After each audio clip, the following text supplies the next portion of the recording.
Welcome to the Team Loco Fit Show. I'm your host, Lauren Conlon.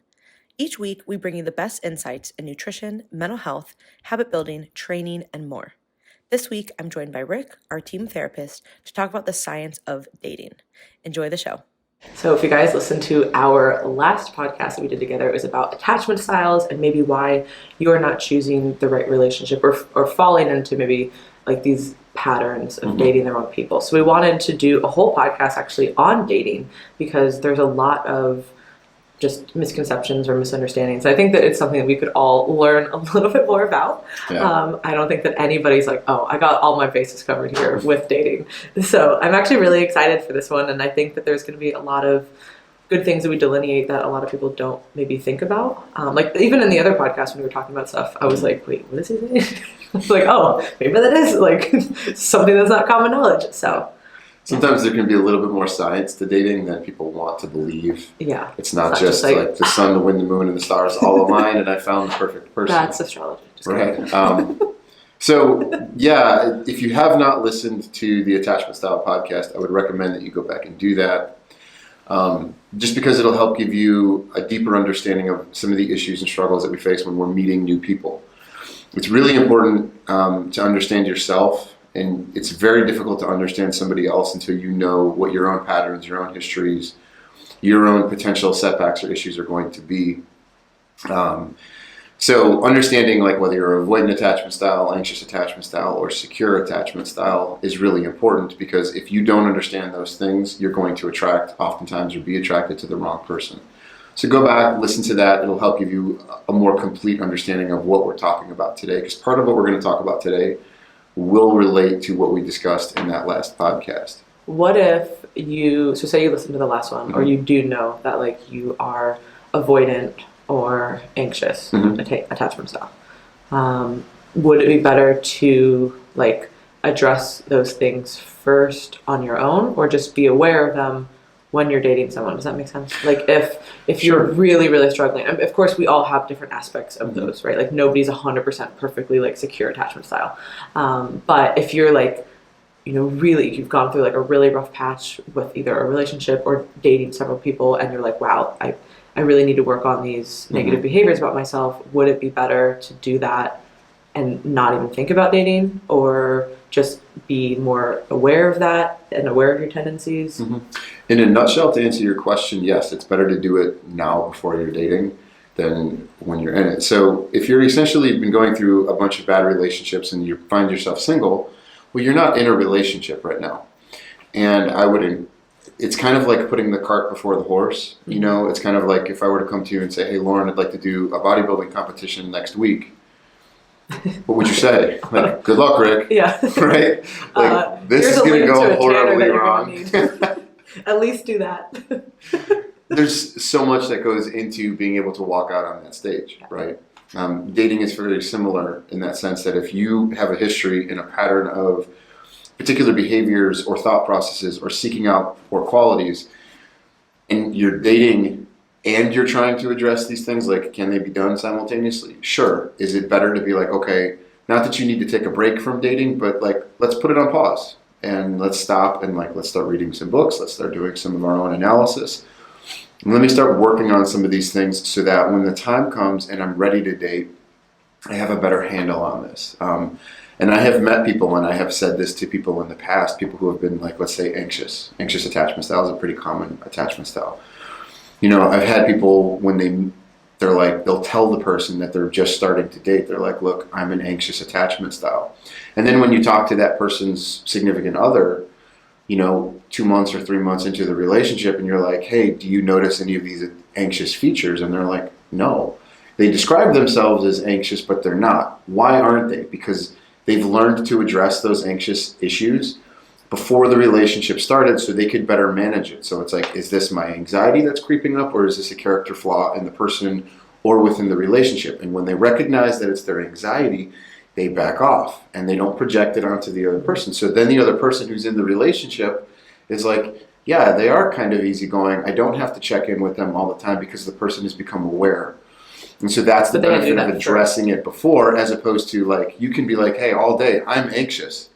But then you meet somebody and you're like, why aren't they texting me? And where are you? And now all of a sudden that anxiety starts to creep in and the other person wants to avoid you, right?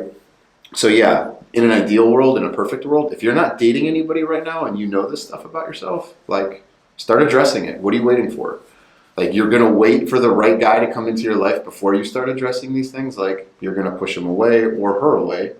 And, it just doesn't seem to make sense. So I would say start addressing it today, now, as soon as possible, so that when the time comes, you can be aware of it and address it the right way. So dating. So we're going to talk about this. This is a really scary topic for a lot of people. They're really intimidated by it, and everybody can be, depending on what life situation they're in. Like you could have been married and now you're divorced, and so you're like, hey, for 10 years I haven't been dating. Like, what does this mean? If you're a 20-year-old and, the dating world can be really daunting. You don't know what's coming up or what to look for, what qualities and features, and how do you know, and, what's the differences between dating and the hookup culture. We definitely need to talk about that. Setting expectations for dating, boundaries, how to settle into a relationship.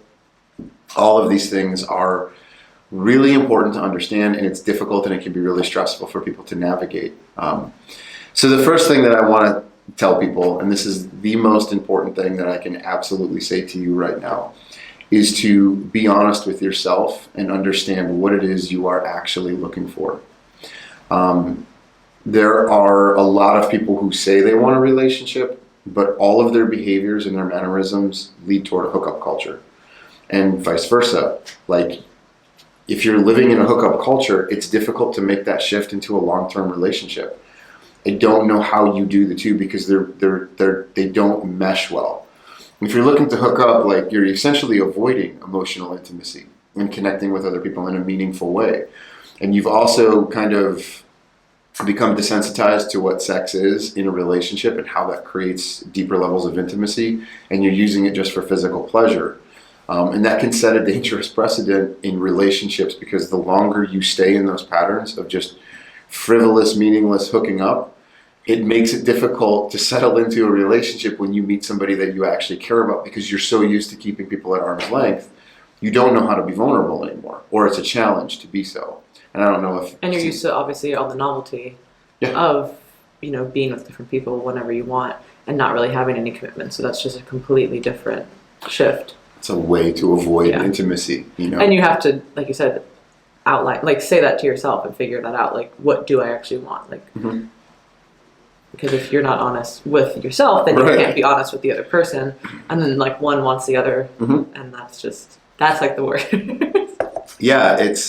It becomes difficult. And we also need to talk about dating apps. I don't know how to talk about dating in today's society without talking about dating apps. In my 20s, when I was dating, you were basically meeting people organically. And that's a common phrase now. People are like, I always want to meet somebody organically. Well, what does that mean, organically? They're like, well, you meet them at a restaurant or your Whole Foods, or your friends introduce you to somebody, you go to a party, you meet somebody that you work with, whatever it is, somebody at your gym, whatever. Generally, that was how people met. They met somebody, they started talking to them, and that was their sole interest, was this person, and they got to know this person. And then a relationship would evolve. But in today's society, dating apps make it, in some ways, much more accessible to meet single people, instead of like hoping and hunting and being like, is that person or that guy over there, are they single? Like, is she single? Is she dating anybody right now? You don't know these things until you go up and you start talking to them, and they're like, oh, hey, I have a boyfriend. And you're like, oh, shit. Well, do you really think that changes on dating apps? Well, I'm like, listen. There's a lot of... Okay. You know that there are plenty of people who are in relationships who are undated. Okay, so let's jump into this. Dating apps are full of fucking scumbags. Yeah. On both sides of the coin. Yeah. There are cheaters, there are liars, there are pathological sociopaths that are on these things. Yeah. And you're going to... Some of you may be duped by these people because they're very charming, they're very good at what they do, they're excellent at lying and manipulating. That does not mean that there aren't good people on the apps either. We just have to be able to filter through them. And you want to be able to see their bullshit. Because it's like, dating apps are great for the sense that, like, when I talk, and previous podcast, I talked about a theory called propinquity, which is the theory of proximity, which means most people end up dating somebody within their proximity. Like, most people don't start long-distance relationships. A relationship becomes long-distance because they have to move, but you end up dating people that are kind of like within your circle, the people you interact with on a daily basis, people you meet with at work, people that your friends know, somebody that's at your gym, whatever it is, like that's within your proximity. Well, dating apps have taken that proximity and they've expanded it, right? It's not just what's within my immediate circle. Now everybody is within my immediate circle because we're all single and we're all looking in the same space, right? So that proximity... I'm thinking of that Buffalo Bill meme. Yeah. Sorry. Explain it, because people are wondering now. They're like, Buffalo Bill. So you guys have ever seen Silence of the Lambs? Best movie. And there's like this meme that you said, I don't know if it was like Tinder, whatever, one of them, and it was like Bill, like 39 miles away or whatever it was. And it's like this whole like list of like the attributes that if you've seen the movie, it's like hilarious. It's like, I'm a dog lover. I'm dog, Her name is Precious. collect insects, kind of nerdy. And he's like, dry skin's a deal breaker. I love Bed Bath & Beyond because their lotion comes in a basket. So yes, be aware of Buffalo Bills. Be aware of Buffalo Bill. Serial killers. But what I was thinking is because it'll say like how far away somebody is. You know what I mean? Yes. So you're right. It can't. That's where my mind was going with it. It can't expand the proximity if somebody is like, or if you're traveling. You know what I mean? And that obviously is like hookup culture, right? Like if somebody is like, I'm in town, can adjust where my settings or whatever. I don't know how this works. Adjust where your settings are at.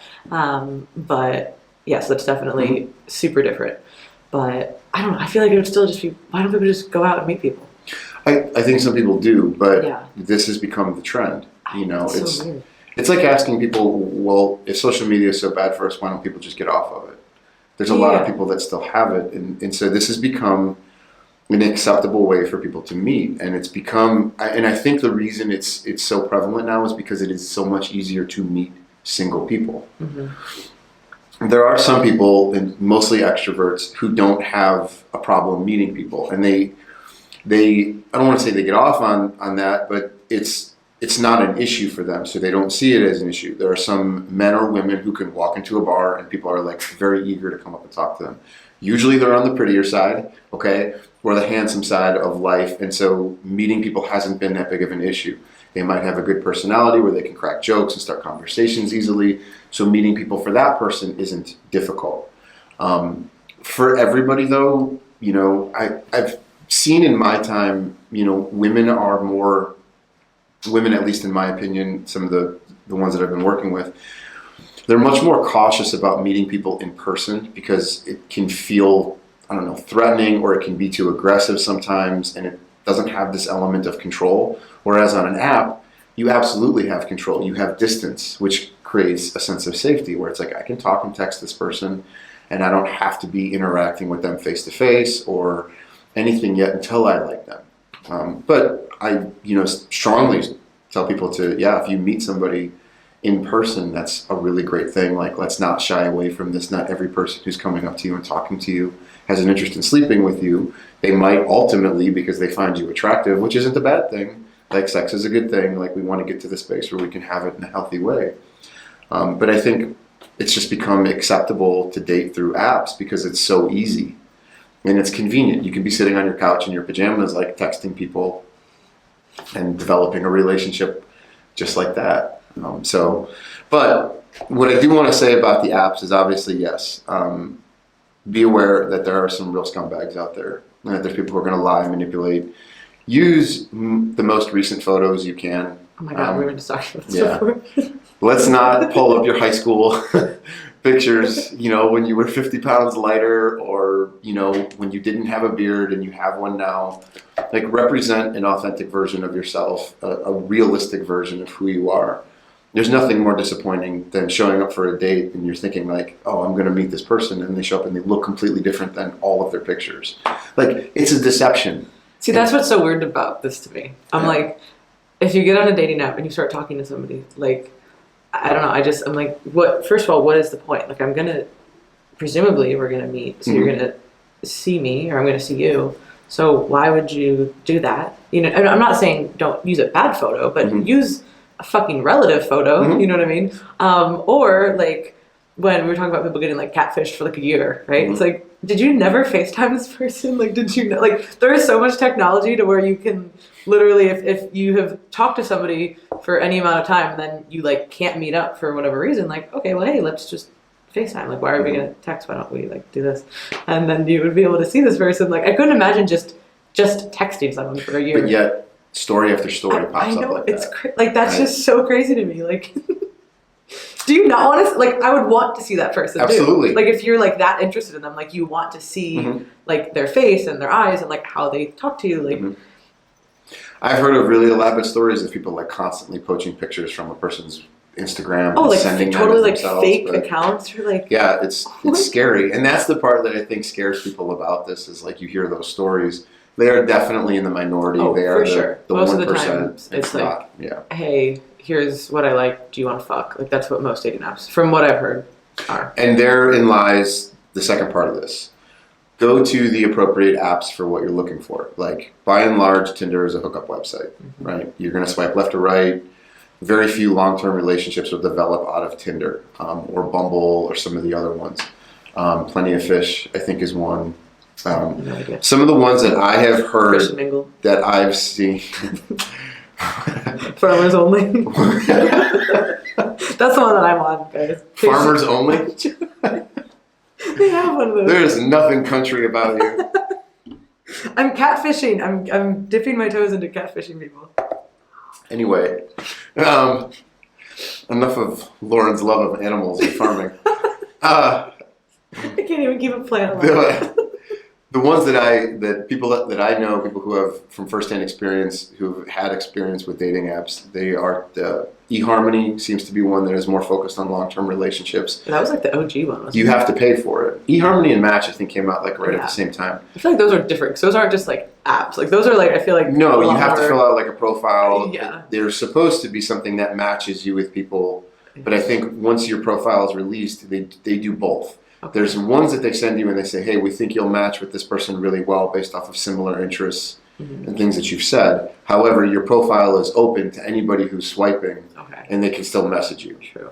So it's a bit of both. But I also think like when people are looking to hook up and just have, sex, Tinder's definitely the place that they're going to go. They're not going to spend the $40 or $50 or whatever it is to get on eHarmony and develop a relationship with somebody who's might take them a significant amount of time to eventually sleep with. It's just easier to go on Tinder or some of the other ones and hook up. Not to say that there's not trolls that are doing that, but I think paying attention to where you are and what you're looking for and then matching that with the best possible websites is important. Again, I've heard Match is pretty good. I've heard eHarmony is pretty good. I've heard good things about Hinge. But like one of my best friends, you were talking about ChristianMingle.com. One of my best friends in life, he met his wife on jdate.com, which is a Jewish dating website. And we used to make fun of him because we never really thought he was like that strict of a Jew. Like he had a Christmas tree and they would call it a Hanukkah bush. So, we laughed a little bit, but he met like this fantastic woman. Like they're married, they have kids. Like she is phenomenal, amazing personality. She's beautiful. And our friend is, he's one of the funniest, nicest guys you'll ever meet, and it worked. And so it's like, okay, there's two people who, had they met organically, I'm sure it would have been great. But to me, sometimes it's like, I don't give a shit how I meet somebody. If I meet you on an app and it turns out that you're the right person for me, great. If I meet you standing in a bar, awesome. I don't really care. I just want to meet you.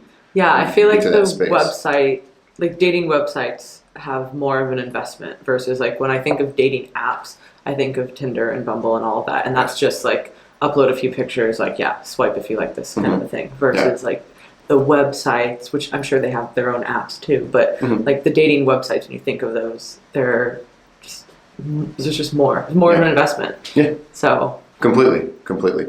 So I want to kind of go into some of the flaws of dating in today's society. Number one, there's been a unique shift in trends. This is important for you men who are actually listening to this. Pay attention.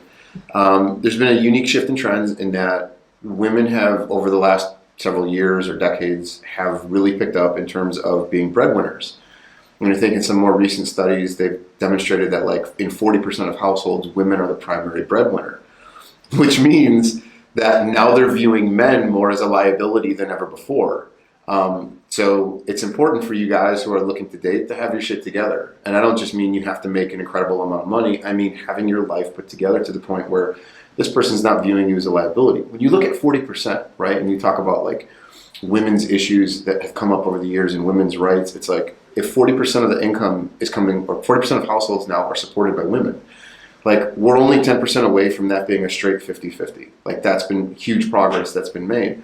But it's a shift in the dating dynamic too, into how women are perceiving men now versus it being that like male dominated kind of thing where it's like men are picking women. No, they're picking you now. And you've got to be aware of that dynamic. And so your options may become limited if you don't have, you know, an idea of where you're going in life, a career, or something that you can offer to somebody other than being a deadbeat. So there's that. So don't be a deadbeat. Don't be a deadbeat. Number one. No, and I want to talk about Nobody's attracted to deadbeats. Wrong. Oh. There are so many people attracted to deadbeats. There are times, oh my God. You're lying. I am not lying. Okay, we should put a little thing on your Instagram and be like, do me a favor, share stories of how many times you know people who have been attracted to deadbeats. You will be surprised at the amount of like amazing, smart, sophisticated men and women who have been like, yeah, I've just histories of dating total losers. People who are like, have no money, they have no jobs, they like live with their parents in their basement, and they're like, yeah, that's the guy I want. Let me date him for like 3 years of my life. Over and over and over again. The reason for that is it's based in a rescuer complex for most people, but we'll get to that later. One of the things that I do want to talk about in today's kind of dating world is the ambiguity that exists in dating now. And this is where the dating apps, I think, perpetuate this issue a lot. Is there's this constant like, I'm not in, but I'm not out. I'll give you a little, but not too much, right? Like, I'm going to try really hard to make this matter, but not matter enough because then it's too serious. And so this is where, like, to combat that, you want to learn to become assertive. Because I think with these dating apps and with dating in general now, people are like, they say they want a relationship, and yet they're so reluctant to put themselves in one that they play this in and out game all the time. You hear it from people that are like, I don't really know if we're in a relationship. Like, I don't want to push them too hard, but I also want this, and how do I respond to this person when they do these things? And so there's this real ambiguity that exists in the first few stages of dating somebody until you get into a relationship where you're like, I don't know if I'm with them or not. Like, I think we're exclusive, but we haven't really had that conversation, and this is why I say assertiveness is necessary. Like, being able to assert yourself and say, this is exactly what I want, this is where I'm going with this, I'm not talking to anybody else, or I had my app open, but I'm pausing it, or I'm deleting it, or doing whatever because I want to see where this goes. People have a difficult time with that. And there's also like this kind of subcontext of dating, and I call it like the wait and see game, right? Where people are like, let's be chill and relaxed and no drama, right? Because we can't have any drama right away. And play this kind of wait and see game. Relaxed. It's been normal. Because at the same time, you don't want to create that like negative image. This person's also still talking to 5 or 6 or 10 other people. And so it creates this space where with a dating app, you have almost too much choice. Mm-hmm. And so it makes it difficult to narrow that down. And so, you know, when that happens, it makes it difficult to find the one. And I also want to talk about finding the one. But I don't know, in your friends and some of the conversations that you've had, and anybody who's been on dating apps, have you kind of noticed that trend where they're maybe talking to like a lot of different people? Yeah. And I feel like that's pretty standard now. Like, I don't want a relationship. I just kind of want to, you know, talk to different people. But like you said, you never really know what that means. Like, what is this? It's just like a fun conversation. Are we going to meet up? Are we going to go somewhere together? Are we going to like exclusively date? But you never want to be that first person who says that. You know what I mean? Like, so what is this? Because then that's super uncomfortable, because then you don't know what that other person is going to say. So you're like, I'd rather just not deal with that. And so if you don't, it stays in that ambiguity space. And then you're just always feeling Really ambiguous space. Yeah. Yep. And I think that, like you said, to be assertive, maybe not like the very first time to meet somebody because you don't know if you're ever going to like them, but as you like continue to talk with them, like you do need to, I think voicing that is important, whether like regardless of what it is, like, hey, here's where I'm at, like this is what I want, this is what I don't want, like I want to be dating someone exclusively, or like I'm just trying to like, I'm not trying to date anybody exclusively, like this is great, but like talking to other people. And I think just telling somebody that, because that other person is probably always wondering, like what else is, especially if you're in a space where I just want to date other people and date casually and not lock myself down. And this other person's like, hey, I'm kind of into you. I want to see where this goes. Well, there's a difference in perspective there and values and what we're both looking for. So you're going to have to run that. And we're going to get into, toward the end of the podcast, a really important concept in understanding this and yourself in terms of dating, which is where I start talking about the differences between authenticity and attachment and the interplay between those. Because it is super crucial in terms of development in you as a person and how it plays out in the dating world. And I wanted to almost start the podcast with that, but I think this other information is important to understand that as well. So one of the things I want to talk about, which is what we're talking about in terms of having too many choices, right? And narrowing it down to finding the one, because this is what people want. It's kind of like, how do I know how to find the one? Well, number one, this isn't something that you discover. You don't find the one. You make a decision to be with somebody. And there's a very different approach to understanding that concept. People are like, I want to find them. Like as if there's this mythical creature out there who's this perfect person who I can handle just a little bit of their flaws and they're going to be amazing and meet all of my needs. And the reality is finding the one is not something that just kind of happens. It's a series of decisions that you make to be with them. And so when we're talking about dating in general and we're getting started, what I want people to understand, and this is where the dating apps, I think, fail people miserably, is in the past, when you start dating somebody or you met organically, right, you might be saying, hey, I'm single. And so you might meet one person here and then you might meet another person there. And so you might be talking to 2, maybe 3 guys or girls, right? Now that's a reasonable amount to choose from. Like it's nice to have that choice because you don't feel trapped. It doesn't make you feel limited and you have the ability to kind of explore those things. But what happens when you have to choose between 100 people? Jesus. It becomes overwhelming, doesn't it? Who the fuck's talking to 100 people? Okay. Well, maybe. Well, let's put it this way. Like if I were to ask you to go into the store. I take that back. There probably are people. There are, I'm sure. There are people who are talking to 10, 15, 20 different people at a time, ciphering through these to figure out like who's the easiest to hook up with, where am I at, what do I need to, how do I keep stringing these people along? It is. I'm sure it is. But like, think of it like this. If I were to ask you to go into a store, right, and I were to put, like, let's say makeup, right, I'm going to put whatever eyeliner, 3 versions of an eyeliner in front of you. You could make that decision. You'll pick them up, you'll look at them, you'll make the decision. Okay. If I were to put 70 different eyeliners in front of you, you'd be overwhelmed. And you know, how do you differentiate between 70? You don't. But this is the conundrum that people get put in with these dating applications, and it's choosing between 2 or 3 options. You can make that decision, but choosing between 70 products, 80 products, or 20 different people, very difficult to determine who's the right one, because you're not getting enough of any of them to make that there's decision. No way that you're like actually seeing all these people. Correct. You might be casually talking to them, but that is not really an indicator, because what you're texting is not gonna like always overlay into like real life. You know? Like you need to be meeting people. Like if you are trying to date. Absolutely. Like the whole point of that would be to like eventually you're meeting someone on these apps maybe, but then you're actually going to see them and interact with them. Yeah. There's no way you're doing that with 20 people. Correct. Unless you're on like a breakfast, lunch, and dinner date like every day.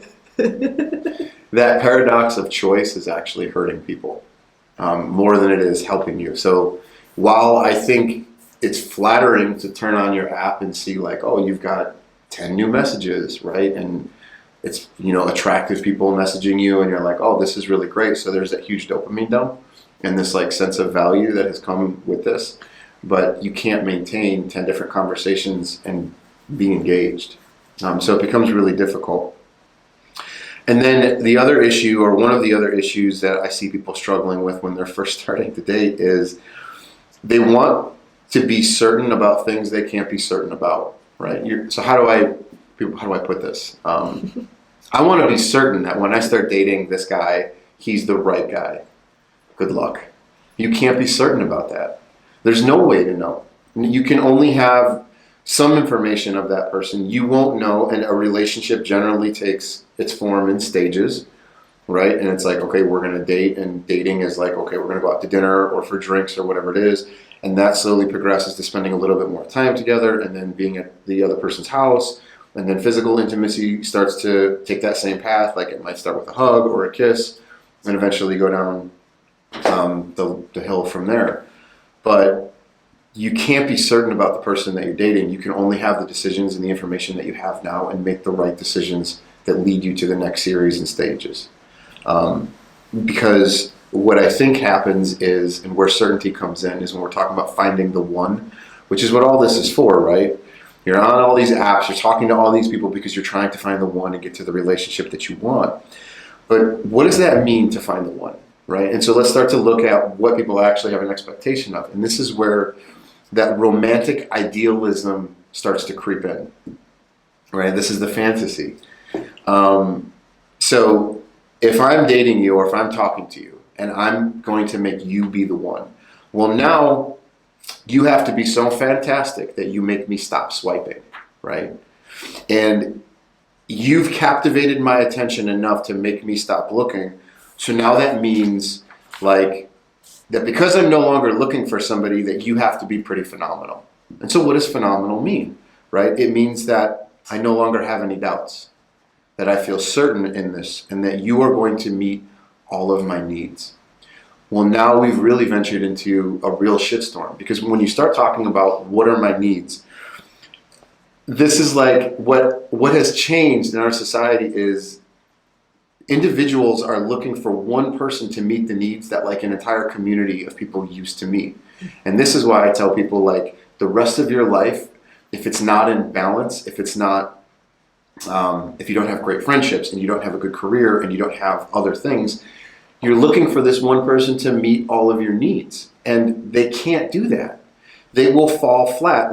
And so when I start asking people, like, run down a list of qualities that you want in a partner, I start hearing things like, oh, I want them to be my greatest lover. I want them to be my best friend, my trusted confidant, the best parent, the person who will never make me feel alone again, the person who makes me feel beautiful and smart, my emotional companion, my intellectual equal. That's a lot. That's a lot of pressure for any one person to live up to, right? Like 2 out of 3 is not bad, I guess. But it's kind of like, if this is your expectation going into it, that the one is going to be this, and you're no longer going to have doubts, and you're going to be certain, and they're going to be all of these things, you are wrong. No one person can be. You are setting yourself up for failure and disappointment and disillusionment. That cannot happen. Well, I think culture has also shifted to, like, the big message is, like, don't settle, which I think is an important message, but I think that it can kind of get intertwined with this, where then people are like, oh, well, if this, if my significant other doesn't check all 100 of these boxes, then I'm settling. And it's like, well, maybe you're settling because maybe this person is a real dirtbag, or maybe you're not settling, and maybe you just have this, like, illogical notion that they're going to fill all of these needs, when, like you said, that really should be a lot of people. And also, like, like, they can't make up for all of your lack. They can make up for some of it, right? Like, that's usually useful for a partner to have, okay, like, I'm good at these things, I'm not great at these things, and that person can kind of complement that, but they can't take up all the slack for all of your faults. You can't expect that from them. Because then you always have this idealized version of somebody who is that one, and they don't really exist. And then you're like, and oh, no no, one will ever measure up to it. No, and then it's just like this self-fulfilling prophecy of, like, nobody's good enough, like, I can't ever find anybody. And then you're like, well, maybe you're expecting too much. Yeah, and you want to be careful with using the term, well, I settled for her. right? Or I settled for him. But the reality is what you're saying is like I've learned to accept their faults and their failures and their setbacks, and they've learned to accept mine, and they meet enough of my needs to where this still feels good. Yeah. And everybody's needs are probably different, right? Because some people are going to be obviously Absolutely, 100%. way better in certain areas than Mhm. others, you know, so not everybody's going to have those same needs. So the partner that you need might be very different than the partner that your friend needs. Correct. So comparing partners is also not useful, right? Like it's just, I feel like there's so many. There are nuances with it, which is why when you look at other people's relationships, you know, and you're comparing yourself to them, you're doing yourself a disservice because you don't have their life, you don't have their career, their family demands, their upbringing, what it is that the other person is actually satisfying for them. And you know, you could picture yourself and be like, oh, if I could put myself in that relationship, I would be really happy. You have no idea. You don't know. You might be miserable. You could be very miserable. You know, and the other thing is like managing the idea of what you want and avoiding a lot of the contradictory things that set us up for these traps. And, you know, sometimes you'll hear stuff like, I want somebody who is strong, but soft and gentle. I want somebody who is spontaneous and exciting, but consistent and safe. And it's like, okay, time out. Like, this is a moving target. You can't be all of these things, right? No. When you look at all of that list of all that stuff, the person who's never going to make me feel alone, or the person who's my confidant, and the person who is my intellectual equal and my emotional safety net, like, you're asking a lot of a person. And one of the things that I would be turning on to you as a therapist is I'd be saying, why aren't you those things for yourself? Right? The expectation of somebody else to meet your needs when you're capable of doing those things. Now, it doesn't mean you have to be a rock your entire life and never learn how to depend on people. But if there's all these vacancies that are in your life and you're not addressing them within yourself, for you to have the expectation that someone else will, is they're going to leave you because you're not doing your part in the relationship, or you're never going to feel fulfilled or satisfied with anyone. Because no one can fill all those buckets. I don't care who you are. I don't care if you're a therapist, if you're a teacher, if you're a multi-millionaire business owner, like, you're going to have shortcomings somewhere.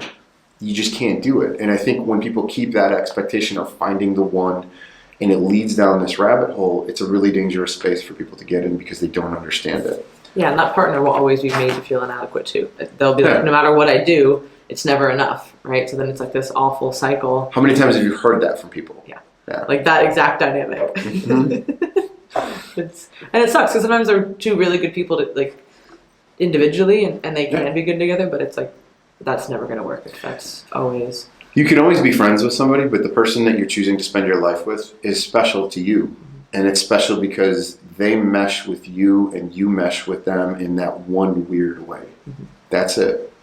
And it's not that they possess a unique trait or something different. It's just like your lives, you two have made decisions and you said, okay, we're going to do this. And there are things that I can accept with this person and things I can't accept. And I don't have to worry about those things because they don't present with those problems. I deal with these issues and they have to deal with these for me, etc. And so we move on. So what to start looking for when you're dating? You know, what I want you to kind of do is go into dating as if you're building a story, so to speak. Like, is this a person you can build your life with? Like, Esther Perel talks about creating a story with this person. And it's kind of like, what I mean by that is start focusing on shared values. Start focusing on common interests and shared interests, the attraction that you guys have to one another. Let's not kid ourselves either. You can't just pretend to be this holier than thou person who's not attracted physically to the person and just think that, oh, because they're an amazing person, I'm going to be attracted.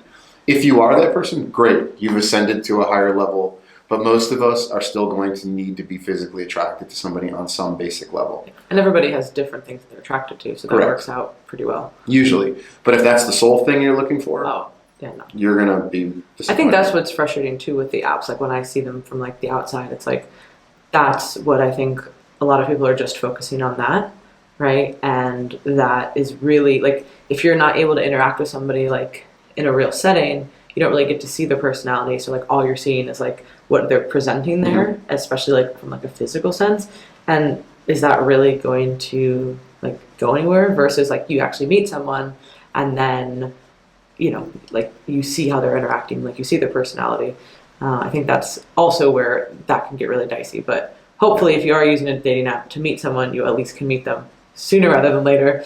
I just think like the whole concept to me of just like talking to 10 people on a dating app is just like, that just doesn't seem like it's going to go anywhere. It doesn't. It just seems. I think some people are looking for pen pals, to be honest. Okay, well then that could be it. Yeah, maybe you just need friendship. Or they want the attention that the app gives with this distance, the safety distance that comes with where, you know, and you'll find out. Some people, I'm sure, will push the issue pretty quick, and they'll be like, "Hey, I'd love to come meet. Like, let's talk." And other times, people are like, "No, I want to just talk." And like, okay, maybe this isn't the relationship for me then, and I need to move on. So when you're choosing a partner, I think, or you're dating somebody, like, and this is just kind of what we're talking about, it's kind of like, what issues am I willing to deal with? And I think understanding yourself enough to know, because no matter who you choose, you're going to have issues. If I choose person A, right, or this guy, person number 1, I'm going to have to deal with issues A, B, and C. And if I choose person number 2, I'm going to have to deal with issues X, Y, and Z. No matter who you deal with, you're going to have to deal with issues. So it's getting rid of the idea of what is perfection, and it's focusing more on those shared interests and common values. And are we moving together in the same space? Do we have the same vision for the future? I mean, it doesn't mean it has to be exactly the same. Like, you can love jujitsu and the other person can love pottery or art or whatever it is. That those two things don't have to line up. But like your ideas of family, of value, your spirituality, like those things generally are a good thing to have in connection with somebody. And would you say that when you're first, so say you've made the decision, this is not just a hookup, obviously, right? Like that's pretty straightforward. But if you're deciding like, I'm in the place where I want to start dating someone, like you're talking about this like from the get-go, right? Yeah, it should be pretty clear up front that, hey, I'm looking for a relationship. Okay. But then, I mean, like the shared values and the things like you should go into it like wanting to talk about those things on a first date situation. Yeah. I mean, you can do them in a creepy way, or you can do them in a not creepy way. I mean, I guess if you swipe on, you know, it's kind of like, oh, hey, I'm sitting down with this person for the first time, and it's like, oh, hey, Lauren, how are you? And you're like, oh, hey, it's so good. Like, oh, it was nice to talk to you a little bit. Great. So, about kids, what names do you have picked out? Because I have a list. Like, I printed it. Check. Yeah, so there's definitely, that's why I'm at, but I do want to ask, like, okay, for somebody who's, because I don't think, we touched on this a little bit on the last podcast, which is why I wanted to do this, because I feel like a lot of people don't know, like, when to do this kind of stuff, you know, because you don't want to seem like too much when we open this, like, you don't want to seem like I want to play it cool, and like, I want to, you know, and I think the subtlety to it is like, okay, so you're sitting down and you're having a conversation and you're talking about memes or movies or anything like that. And it's like, oh, hey, this is great. Do you watch serial killer documentaries too? I do too. That's awesome. You know, and I think you can get into it and be like, you know, so on a maybe a slightly serious note, like, you know, where do you see yourself in terms of a relationship in a couple of years? You know, what do you want out of dating? Like, here we are on a date, right? So let's talk about it a little bit. Like, you know, are you really looking for a relationship, and what are you looking to get out of it? You know, it's important for me to know that, because I want to know if I can meet your definition. Because if she's like, oh my God, I want him to be these like 10 things, and I know that I'm not those 10 things, we're going to have a difficult time. And I'm going to explain how and why people silence themselves in this situation, okay, when I start talking in just a few minutes about authenticity versus attachment, and why people don't present the authentic version of themselves, and why we oftentimes kind of like will agree to things that we don't necessarily like. When somebody's like, oh yeah, I like to go on hiking, you know, and fishing trips, and the other person's like, wow, they're really attractive and I really like them. So yeah, me too. But then 6 months in, the person's like, hey, let's go for a hike. And they're like, oh, do we really have to? I don't want to. Well, now because you weren't being authentic, you're stuck in a space where now there's resentment growing. Now there's like, you know, they're like, well, they aren't who they said they were. I thought you liked hiking. Like, my whole life is a lie. Pretty much. It gets to that point. So, you know, I guess what initially attracts us to people too aren't necessarily the same qualities that make a relationship thrive. I explained this to one of my clients and it stuck with her, so I'm going to share it with you guys. I asked her to go through her last several relationships, and I said, well, what was it that initially attracted you to that person? And so she was going through her lists, and the main qualities that each person had They were all different, right? But the commonalities between all of them was that the guys were like tall, dark, jacked, in shape, right? And so then I started asking her about like diving through what she really wanted out of a relationship and what would a good relationship look like? What would a healthy, fulfilling relationship look like? And she started talking about safety, started talking about security, started talking about love. And so I stopped her. And this is like a really intelligent, articulate, successful woman. And I was like, okay, so explain to me what tall, dark, and jacked has to do with safety, security, and love. And I sat there with her. And for like 3 minutes, she was like staring at me through the computer, trying to come up with an answer, and she couldn't. And she's like, nothing. It has absolutely nothing to do with it. And I was like, this is the dilemma that we're faced with sometimes, in that what we're initially attracted to is not what provides a long-term relationship. And so then the follow-up questions are, it's like, okay, what I want people to start to do is I want people to look for the consistency in what the person is saying as it's reflected within their behaviors. Because I can say anything to you, and I will say anything to you, especially if I like you and I'm attracted to you. I will tell you exactly what you want to hear, but my behaviors oftentimes won't align with that. And so you want to pay attention to, is this person behaving in a consistent way that lines up with what they're saying? And I deal with this day in and day out. I work in a prison system, right? Aside from my private practice. So I will have people literally sitting in front of me talking about, Rick, I'm changing. I'm thinking about the world differently. Like, I'm doing things so differently. Like, I'm walking away from situations. I'm doing this. I'm utilizing impulse control. And if you listen to it, you're like, wow, they really are doing it. But then I'll go back and I'll look at their behavior list of the shit that's going on, and they're like getting in fights. They're still using drugs and alcohol. They're like manipulating people in their unit and all this kind of stuff. And it's like, hey, wait a minute, the two don't line up. And so I've literally gotten to the point where I've told people, I don't give a shit what you say. Your words mean less than nothing to me. I will base 100% of your value and what you're doing off of your actions. I will know that you're changing and that you're walking away when you're walking away. I will know that you're utilizing the impulse control techniques that we've talked about when you're not acting impulsively anymore. And so I start to ask people, and this is the part where you as the listener need to do a little bit of your own work. Right? So if you're saying to yourself, I want safety, I want security, I want love, I want compassion, what behaviors exhibit safety to you? What behaviors can a person do or that demonstrate love and security? What behaviors demonstrate compassion to you?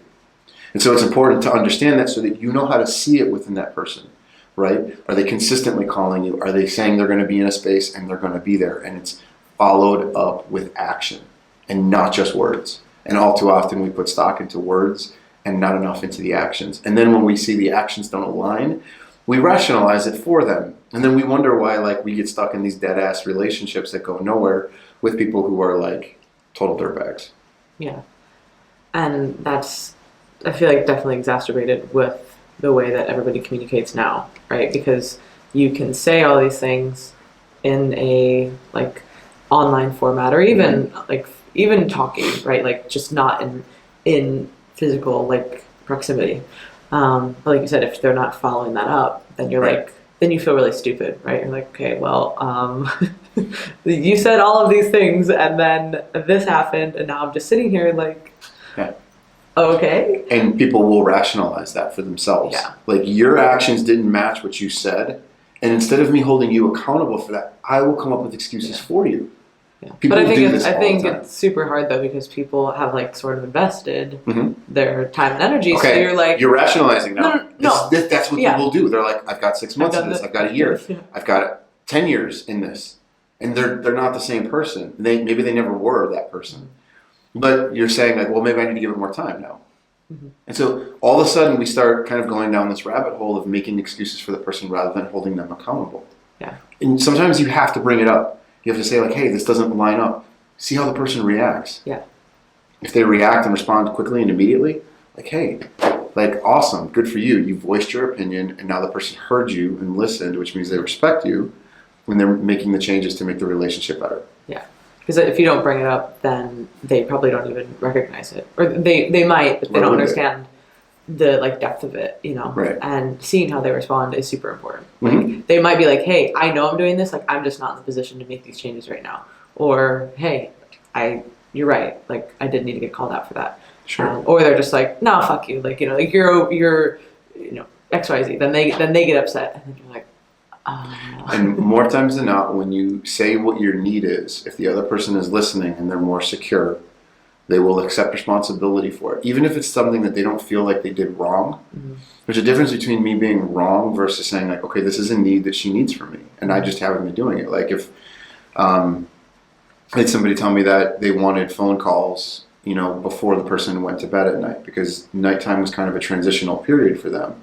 And they had gone, they'd been dating, and the person had gone like a couple of days in a row without calling them at night. And so the person was like, hey, it just makes me feel comfortable when I hear your voice, even if it's for 2 minutes, just to say, hey, hope you had a great day, was just thinking about you, good night, sweet dreams, whatever.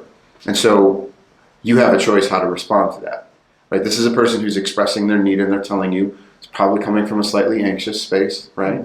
But they're saying it's transitional, this is what I need.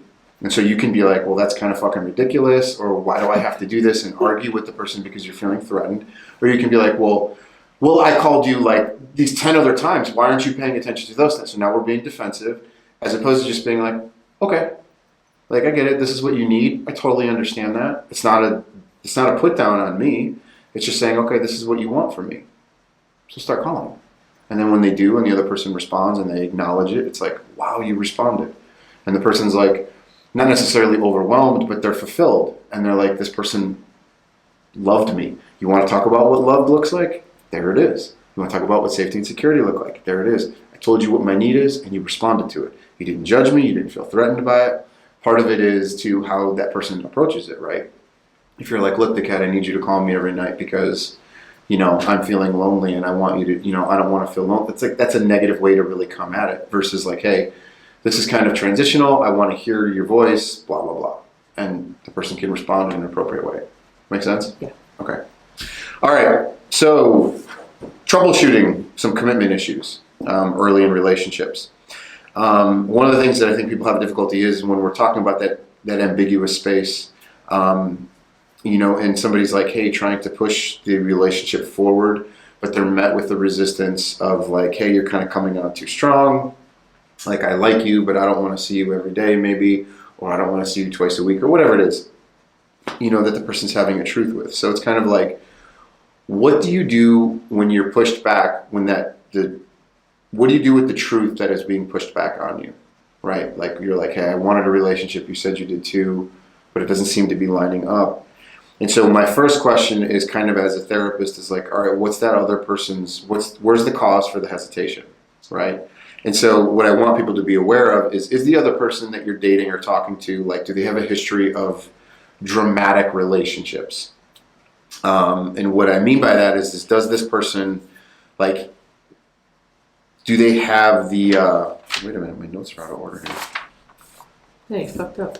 I did. You said you were going to fix it. I did. Your actions aren't lining up with what you said. What's the reason that you can't feel him or her in this particular situation? Is it because you have a pattern of only having booty calls, right? Or they have a history of people only calling them when they're drunk, or shallow, meaningless sexual encounters in relationships, or flings that quickly burn out. Like, if this has been the person's behavior pattern and relationship pattern, well, now all of a sudden you have this person who is available, who is ready for a relationship, and is basically saying like, hey, I like you and I want to see where this goes. Do you see how that can create an adverse reaction in the other person where it doesn't line up with them, and they can start to create a story as to why this feels uncomfortable? Oh, for sure. But how do you, so say you're the person who is more secure and ready, right? Mm-hmm. And the other person is meeting you with that resistance. What do you say? Yeah, what do you say? And like, when do you, I don't want to say call it, but like, when do you, like, obviously that person is meeting you with resistance because they have their own history, their own baggage, their mm-hmm. own whatever. At what point do you say, okay, I got to give this person time to, like, because they're not just going to change overnight either, right? Mm-hmm. And then at what point do you like, no, this probably just isn't going to work? Well, okay, so there's kind of two different conundrums there. Mm-hmm. How do you address it initially? Number one, I told you guys earlier that assertiveness was key. Mm-hmm. So if it's me, I'm going to check in with them, and I'm going to come right out and say, hey, are you surprised, when I talk about these things and say it as they are? Like, does that scare you? What's kind of your thoughts with that? Because, this is what I want. And, I think sometimes it's important to tell that person, like, I'm sober when I'm talking to you. I'm thinking clearly. I can talk to you. I will remember exactly what I've said. And can you handle that? And I think sometimes it's important to challenge that other person, because when we talk about insecurities in people, like, the insecure person will keep their mouth shut and not say anything because they're afraid of pushing the other person away, versus it's like, okay, what was my intention with this? Was it to be in a relationship? Great. And I like you. And I want to know if you like me in order to know if we're going in the right direction. Because if you're still interested in dating other people, my next question to you would then be, well, why are you continuing to invest time and effort into something that somebody else isn't? Right? So now we're like getting more into that rescuer pattern where it's like, okay, are we playing out old dynamics? And so you're coming to it from a place of confidence and assuredness rather than insecurity. And I think it's important to have those conversations and to put it out there, because that's the talk. Now, when to leave that relationship and give that person enough time, that's kind of an individual case-by-case basis. You've got to be able to be like, okay, if the person is telling you like Lauren, I like you, this is going really great, but I just need things to kind of stay at this pace for a while till where I can get comfortable with it. And, I want to keep advancing the relationship in that direction. I'm scared and I need this time, to get comfortable. Fine. That's a reasonable response. If a person is just kind of like withdrawing from the relationship and is just like, look, I don't really know what I want, this or that, like, okay, now we have a slightly more serious issue and maybe it's time for you to reconsider the relationship. So it's a case-by-case basis. Does that make sense? Yeah, there just has to be basically what you would suggest is because understandably somebody's not just going to change these behaviors right away. Correct. So, but you have to see some type of like positive movement forward, or at least them acknowledging, yeah, I understand where you're coming from. Like, I understand, instead of just being like, I don't get it. Like, what's the problem? Like, they're understanding of what the issue is. They're willing to make changes, and they're slowly doing it, or they're saying, hey, right now, all this stuff's super fucked up in my life, so this is why it's happening, and then I have to address these things before I can address that, or whatever it is. Yes. At least you're seeing a legitimate reason, and you're not just you haven't not voiced your opinion, because then you're just sitting there like wondering, and then that person's getting farther and farther away as well. But you do have to see some type of like progress or change. Yes, I guess it's important to see the effort reflected in somebody else's even behavior. if they mess it up. Like, they're not going to be perfect, and you can't go back to that expectation of like the one. Like, a lot of people are going to have different types of baggage, and like you might not have the same issues that they have, so you have to be understanding that that's going to take time for them to work through that. But you do have to see some effort. You do. Otherwise, there's what are you doing? Yeah. Like, what exists in the relationship if the other person isn't working toward the middle the same way you are? It doesn't have to be the exact same way, right? Like, yes, if you're in a space where you're like totally ready to date and you're 100% ready and committed for that relationship, the other person started off really committed, but there might have some other issues that have made that progress slower. It doesn't mean you give up on the relationship. It just means, okay, I've got to wait and I've got to give this person a little bit more time. But I can see what they're doing. I can track some level of progress. I can see that they're doing some things, and that's fine. And so you can stay in it, and then, because that's a moment in time, right? If the person's like, look, I just need to move slow with these things, great. So I would question you. I'd say, all right, well, 3 years from now, is this moment in time going to matter to you if you're with this person still? No? Okay, then give them the fucking time. Ease off a little bit and realize that there's two people in this relationship and that this person doesn't have to meet your expectations 100% of the time. This is the compromise that comes with it. Make sense? Yeah. Okay. So now I want to talk to you guys about the concept of what is authenticity versus attachment. And this is where, if you haven't listened to the last podcast, go back and get an understanding of what it means for attachment styles. But we're going to look at attachment overall as kind of a general concept for survival. So and this is how it relates to dating, and this is where you're going to kind of see some of the things where people are reluctant to express themselves and where that comes from. So when a child is born, there are basically two fundamental needs that a child has, or that develop within a child. The first need is for attachment. And so when we look at attachment and we go back and look at this from an evolutionary perspective, Attachment is necessary for survival, right? When we go back and look at, our lives thousands of years ago, we needed contact, we needed connection, we needed love. Because without those things, we didn't survive. Without a community, we didn't survive. We couldn't be alone. And so when we look at human beings overall, especially as babies, they are the most dependent and needy things on Earth, more than any other species.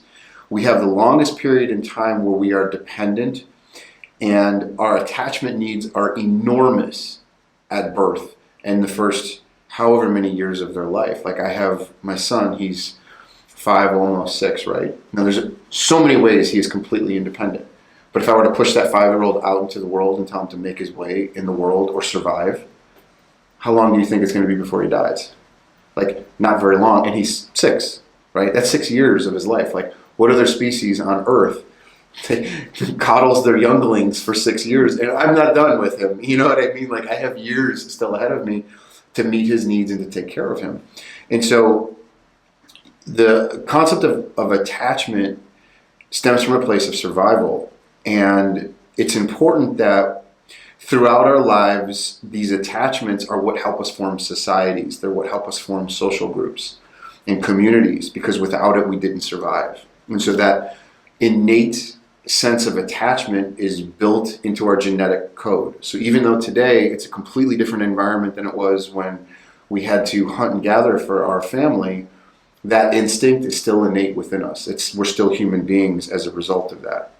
And so attachment is that strong need to connect, to love, to be loved. That's a need, okay? So understanding that as one component. Now, the second need that a person has as a child develops is what we call authenticity. So what is authenticity? Authenticity is the capacity to know what we feel, and to be in touch with our bodies, and to express who we are, and to help manifest who we are in our activities and in our relationships. So if we look at this in terms of evolutionary terms, right, where this comes from, think about that person who's years and years ago, who's not in touch with their feelings, who doesn't know how to trust their body or their gut intuition. How long do you think they survive in the wild? Not very long. They don't survive. They die. So the ability to be to be authentic is necessary. The ability to be authentic is necessary, and it attaches to our strong need for survival. I need to drink. Damn it. Thought I was going to nail that. Good things happen to bad words. Don't worry, we just filmed that course that we're going to have coming out, and oh my god, we have probably over half of the footage is just bloopers, literally just saying words in a weird way, or laughing. At one point I literally threw my papers at the camera. It was just, we had a script too, we wrote everything out and whatever, but as soon as you need to say something in a perfect way that's filmed, it's just you completely forget how to say words and how to structure sentences. So true. Okay, so the ability to be authentic is necessary, as this leads to strong survival needs. Okay, so this is where it's gonna kind of dive back into the relationship component. So what happens to the child where the attachment need is not compatible with their ability to be authentic? Meaning, by expressing myself, if that offends the very people who I'm attached to, what do I do? Right? So in other words, if by me being an authentic person and voicing my truths about the world offends my parents, who are my closest attachments, and they reject me as a result of my authenticity, what do I learn? To not express myself, to not express my emotions, to not express my feelings. So what happens is, if what I feel and what I express is insistent upon my own truths and the way I see the world and me being this individual, but my parents can't handle that, I feel a sense of rejection. And so our parents oftentimes will convey these messages to us in really subconscious ways. They're not doing it intentionally. They're not doing it to be mean or because they're bad parents. They're doing it on a subconscious level. And because they're doing it is usually a result of they themselves being hurt or suppressed or traumatized from their past. And so the message that gets delivered to the child is that you are not acceptable the way that you are. And this is for all of us. This is you, this is me, this is every person listening to this conversation. Now, I can go back through, I had the most amazing mother. And not only did I have her, but I had an incredible family that was surrounding me. And so this is one particular issue that I didn't grow up with because I had that community, that family. I had uncles who stepped into a father role. I had family members who were supportive and emotionally expressive. And, you know, a mother who did everything she could to raise us to be independent and healthy. And this is just one aspect that I don't have to really struggle with as a person, but it is very real for all of us. And so this becomes the dilemma that most people have, and this is where it relates to modern day relationships, is that do I give up my attachment for being authentic? So which one do you give up? The answer, authenticity, is what you give up. Because that's why you put that fake person forward, when you're dating. It's also what prevents you from speaking your truths and speaking who you really are and being comfortable with who you are. Because in doing that, I risk pushing you away. And so if I give up my attachment for the sake of authenticity, I lose the relationship that so much of my life depends on. And if there's any type of question as to which one is going to be suppressed, which one do you think it is? It's the authenticity part that is. It's our emotions that get suppressed. It's our thoughts, our feelings, because I don't want to risk losing this person, so I don't say anything. So what happens? Well, they become a 30-year-old. They become a 35-year-old. They become a 40-year-old who's sitting in my office and they don't know who they are. When somebody asks you, hey, what do you feel? And they're like, I don't know. This is where that's coming from. And then how are you going to be in a positive relationship and be able to showcase that if you can't do that on your own? Have you ever had a strong gut feeling, but you ignored it and you got in trouble later as a result of it? Who hasn't? Yeah, it's the worst. It is. And I fucking knew it. Where did that come from? Well, what happened to you at some point was you discovered that it was too costly for your attachment relationships to be in touch with your feelings. So then it became secondhand nature to you to suppress your feelings and to lose touch with yourself. This is still repeated in relationships today. So when we suppress our feelings, our gut feelings, we pay the cost for it in the form of mental illness, addiction, a variety of health problems, mental health problems, and we see it play out in relationships. And so resentment would probably be a big one for that, right? Because if you're not expressing to your partner what you actually want and you're just kind of going along with things in a certain way, but really deep down you're like, no, I wish I would say that or do that. That's when all of a sudden you're like, how did this pop out of nowhere? But it's really not out of nowhere. It's just you haven't been expressing yourself properly, and then it feels like resentment. Correct. Well, it is resentment, but it is that because sometimes it's resentment toward yourself. Yeah. And not just toward them, but then you project it onto them because they're not matching who you want them to be. And you haven't been expressing yourself and you've been shut down. And we don't do those things because we're afraid of pushing that person away from us. And if you already have an anxious attachment style, right, where you see where this comes from, it all starts to connect and you can't separate it all. And so that's why being very vocal and assertive, I would say aggressive, assertive, that was the word that you used, right? Especially in the beginning of dating is probably better, which gut reaction feels like, oh my gosh, I don't want to be super assertive when I first meet somebody because that's not attractive, right? Or whatever, right? You don't want to come off as this super, super strong person. And like you said, there's nuance there, it's not like the first day, you're not like, so these are my baby names, and, how do you think our kid would look, and where do you want to get married? It's like, whoa. Maybe there's some way to ease into it. But in the beginning, being more assertive with what you want, what you don't want, and being just honest. Don't say, yeah, I'm super spontaneous and I love doing this stuff, when in reality, you're not, you know what I mean? And you really are this person who likes structure and this, that, whatever. And then that person who's like, oh, I'm also spontaneous. Like, I love doing things with this. Now, all of a sudden, you're together for a few months. And the person's like, what the fuck? You're not spontaneous at all. Like, No. Why did you say this? And you're like, well, I thought you would. Yeah. So being more assertive from the beginning within, like, I know we can't put timelines on stuff, but like when your first few dates. Yeah, maybe, there's nothing wrong with that. If you've decided that you want to actually date and you're not just trying to like meet people and casually hang out and casually hook up. That's a different story. So fucking say whatever you want to say, right? Like, ultimately, it doesn't really matter. Or be honest about that part of it. Yeah. Like, hey, I'm dating other people. I want to date other people, but I'm cool going out. And you tonight. don't. But what I mean is, you don't have to get super deep with that person if you don't want to, right? Correct. Because that's not what you're looking for. But you'll see adverse reactions when you start asking those things too. If the person's not in alignment with that, and they're like, hey, do you think about family? Do you want kids or whatever it is? And they're like, kids, like. What? No. Oh, yeah. And that's that's a whole nother. That's a whole different podcast. But yeah, so we struggle with this as adults because so many people are suffering because they want themselves, or what they want to be is themselves, but they're afraid to be. And because they're afraid of losing the important attachment relationship, they will oftentimes stay in the wrong relationship. They will date the wrong people. They'll get into relationships that don't fulfill them because they can't be and haven't learned how to be authentic with who they are. And that also manifests itself in the ways of like looking more like low self-esteem, being a yes person when they really want to say no and they can't assert themselves into it. You inherently increase your value when you talk about things that are important to you and when you don't settle for the other person to not give them to you.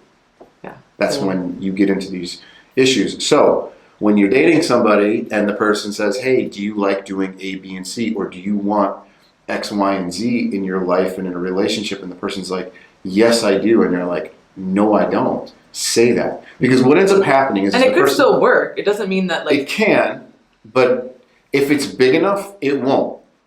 Right? Yeah, true. There's going to be some things that are going to shut down that relationship. Yeah. So if you shut your mouth and you don't say anything, what's going to happen is temporarily you're going to win that person over.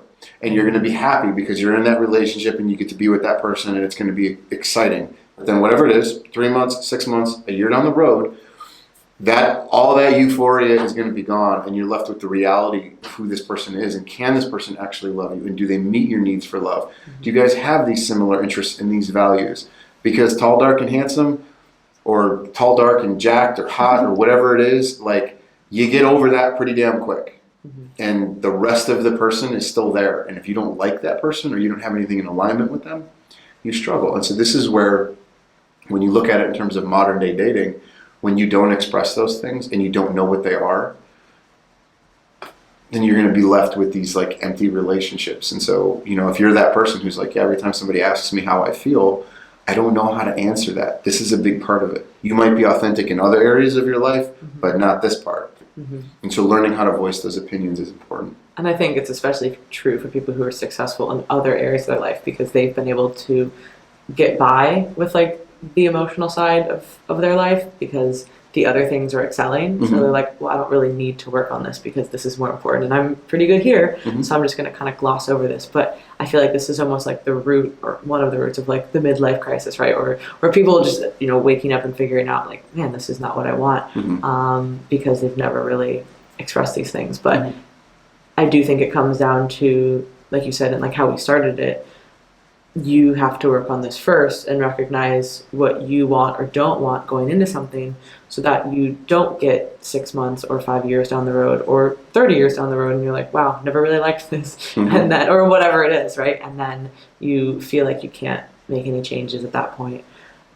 Or you just have a total upheaval of your life that's unnecessary, right? That didn't have to happen. And you're like, why do I find myself in this position again? Well, it's because like we talked about, like you are finding yourself here because you haven't worked on these things for yourself. And you're expecting these things from somebody else. And they don't even really know the real you because you don't know the real you either.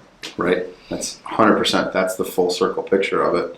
So yeah, you've got to do the work. You want to know these things about yourself. And that's scary for a lot of people because who the fuck wants to like work on that? Well, imagine walking into a room and there's 20 people and 19 of them are going to reject you. That's dating. Yeah. You're going to go through failure after failure after failure, right? Till you get to the one where you're like, finally, like this is the relationship that makes me happy. because I've been able to express these things early. I've been in touch. I know what I want, my needs, my values, and I've been able to express them. And this person who can give that back to me is on the same level. And so you don't give a shit about the 19 failed relationships prior to that, or the bad dates, or whatever it was, because it just becomes a part of the story. Because now the rest of your time is with this person. And that's what you need. You're looking for one person. And that's the important aspect to remind yourself is like, I need to make a relationship work with one individual. I don't need to make it work with 20 different people.